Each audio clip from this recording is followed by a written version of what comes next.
saya Regina Tasya, saya mahasiswa semester 6 Akuntansi Perpajakan STIE Microskill. Di video ini saya akan menjelaskan hasil uji validitas dan reliabilitas pada skripsi yang berjudul Pengaruh struktur modal terhadap harga saham dengan kinerja perusahaan sebagai variabel intervening pada perusahaan properti dan real estate yang listed di Bursa Efek Indonesia oleh Tentian Afriano, jurusan Akuntansi, Fakultas Ekonomi dan Bisnis Universitas Bengkulu 2016. Langsung saja kita ke penjelasannya. Berikut skripsi yang akan saya jelaskan. Berikut adalah data yang akan diolah, yaitu populasi dan sampelnya.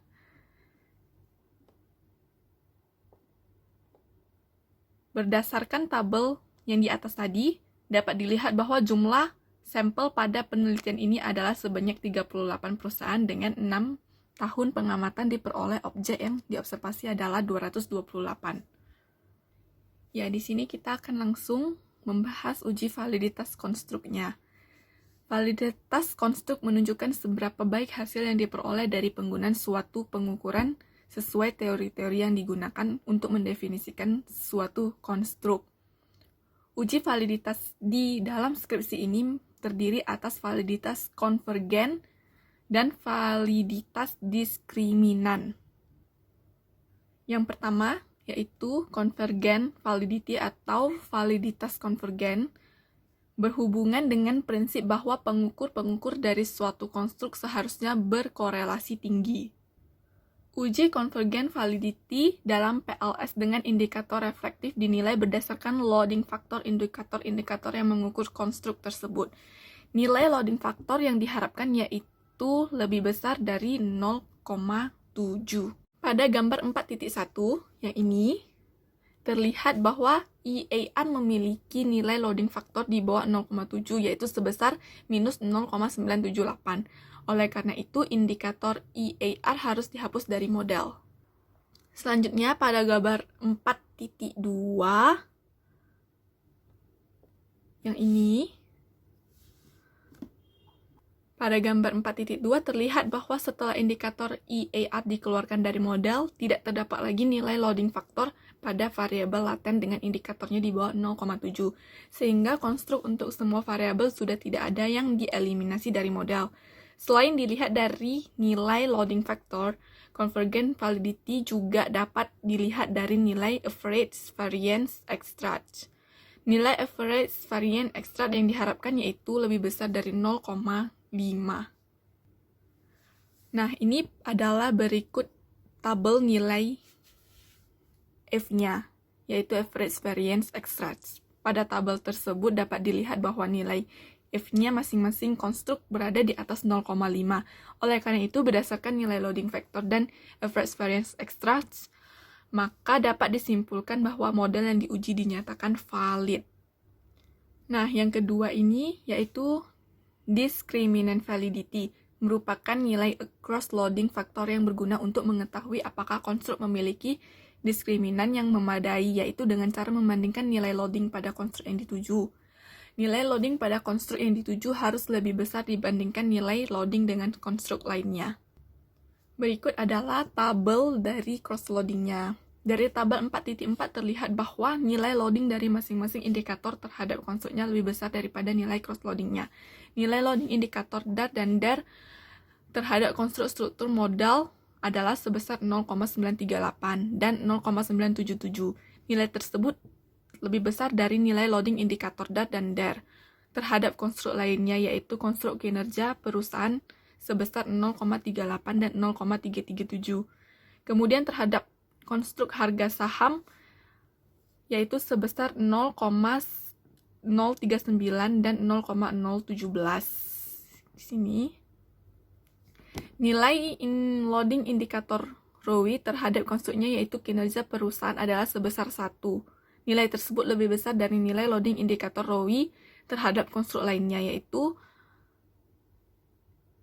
konstruk struktur modal sebesar 0,370.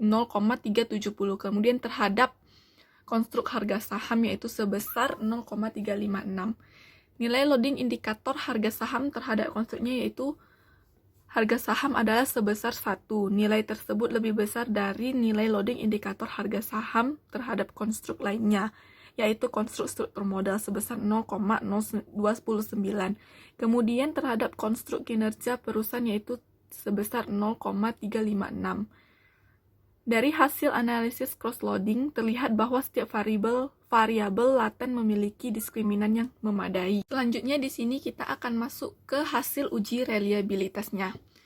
Uji reliabilitas dilakukan untuk mengukur konsistensi internal alat ukur.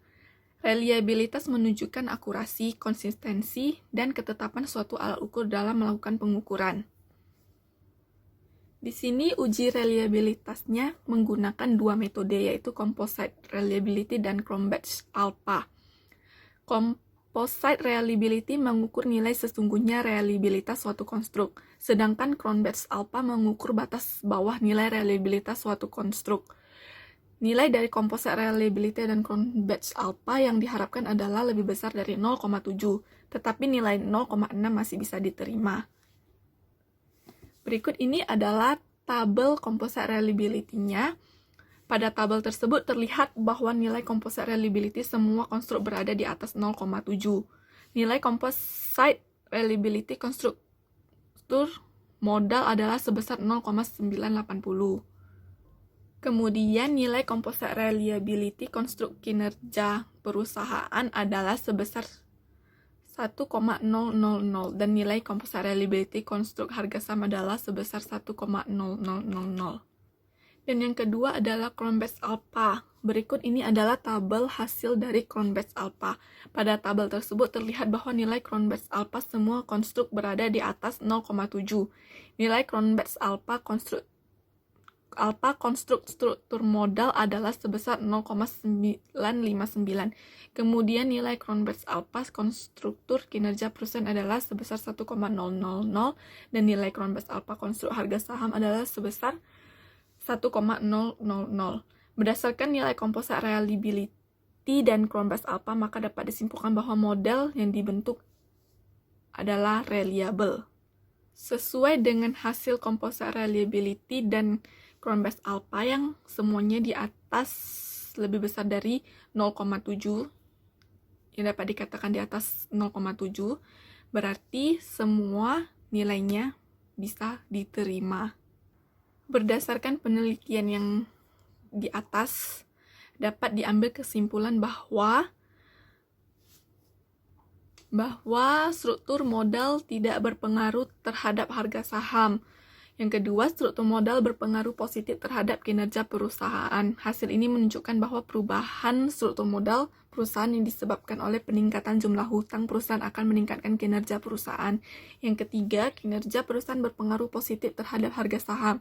Hasil ini menunjukkan bahwa peningkatan kinerja perusahaan akan berdampak pada naiknya harga saham perusahaan. Yang keempat, struktur modal berpengaruh positif terhadap harga saham melalui kinerja perusahaan.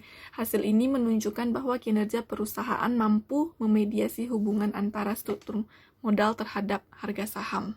Demikian penjelasan mengenai hasil uji validitas dan uji reliabilitas pada skripsi pengaruh struktur modal terhadap harga saham dengan kinerja perusahaan sebagai variabel intervening pada perusahaan properti dan real estate yang listed di Bursa Efek Indonesia. Semoga penjelasan ini dapat dimengerti dan jika ada kesalahan mohon dimaafkan. Thank you.